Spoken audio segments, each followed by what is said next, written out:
एक ब्राह्मण की दो ही संतानें थी, एक पुत्र एवं एक पुत्री।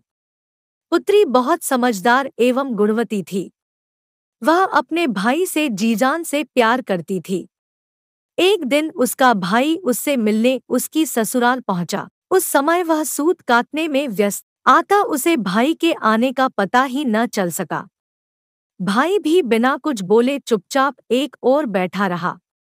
जब थोड़ी देर बाद बहन की नजर उस पर पड़ी तो भाई को अपने घर आया देख उसे बेहद खुशी हुई। उसने भाई का भरपूर आदर सत्कार किया। अगले दिन भाई को वापस लौटना था। आधा रास्ते के लिए वह आटे के पकवान बनाने के उद्देश्य से चक्की में आटा पीसने लगी। अनजाने में चक्की में बैठा सांप भी आटे के साथ पिस गया। उसी आटे के पकवान एक पोटली में बांधकर उसने भाई को विदा किया।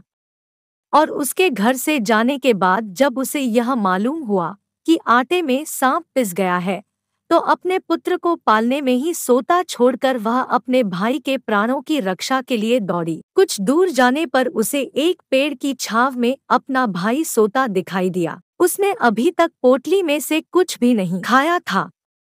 उसने भगवान का शुक्रिया अदा किया और पोटली उठाकर दूर फेंक दी तथा भाई के साथ मायके की ओर चल दी। रास्ते में उसने देखा कि भारी भारी शिलाएं आकाश में उड़ रही हैं। उसने एक राहगीर से इस रहस्य के बारे में जानना चाहा तो उसने बताया कि जो बहन अपने भाई पर कभी नाराज न होती हो और उसे दिलोजान से चाहती हो, उस भाई की शादी के समय ये शिलाएं उसकी छाती पर रखी जाएंगी। थोड़ी दूर चलने पर उसे नागनागिन दिखाई दिए। नाग ने बताया कि ये शिलाएं जिस व्यक्ति की छाती पर रखी जाएंगी, हम उसे डस लेंगे। जब बहन ने इस विपत्ति से बचने का उपाय पूछा तो नागनागिन ने बताया कि अगर भाई के विवाह के समय उसके सभी कार्य बहन स्वयं करे, तभी भाई की जान बच सकती है। जब उसके भाई के विवाह के लग्न का शुभ मुहूर्त आया तो वह भाई को पीछे धकेलती हुई स्वयं ही लग्न चढ़वाने के लिए आगे हो गई और घोड़ी पर भी स्वयं चढ़ गई।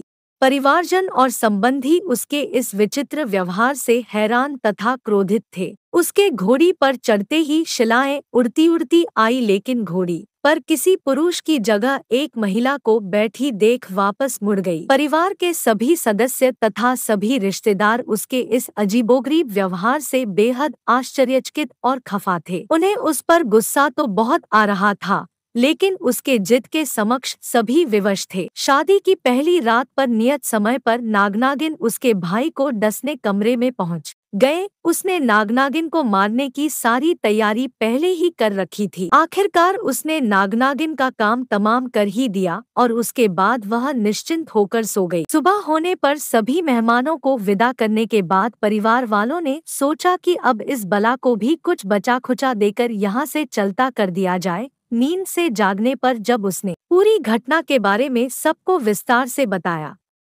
किस प्रकार वह अपने बच्चे को पालने में ही सोता छोड़कर दौड़ी दौड़ी भाई के प्राण बचाने के लिए उसके पीछे चली आई, सभी को नागनागिन के मृत शरीर दिखाए तो सभी की आंखों में आंसू आ गए। भाई के प्रति उसका असीम प्यार तथा समर्पण भाव देखकर उसके प्रति सभी का हृदय श्रद्धा से भर गया। धन्यवाद। सब्सक्राइब करें हमारे चैनल को और बेल आइकन को प्रेस करें ताकि हमारे चैनल पर अपलोड की गई वीडियो का नोटिफिकेशन आपको मिल सके।